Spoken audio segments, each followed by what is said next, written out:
Hi everyone, in this video I'm going to show you how to create a button in Figma. To create a button, start by selecting the rectangle shape from the button bar or simply press R on your keyboard. Draw a rectangle, then go to the fill options and choose a color for your button.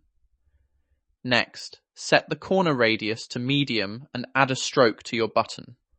Finally, in the effects section, apply a drop shadow. After that, you can continue customizing your button as needed. To add text to your button, first select the text tool and start typing on top of your button. Next, go to the typography settings to change the font if you wish. Then, adjust the fill opacity to select a color for your text. Finally, make any necessary adjustments to the text and button according to your preferences. Thank you for watching this video. If you haven't already, please like and subscribe.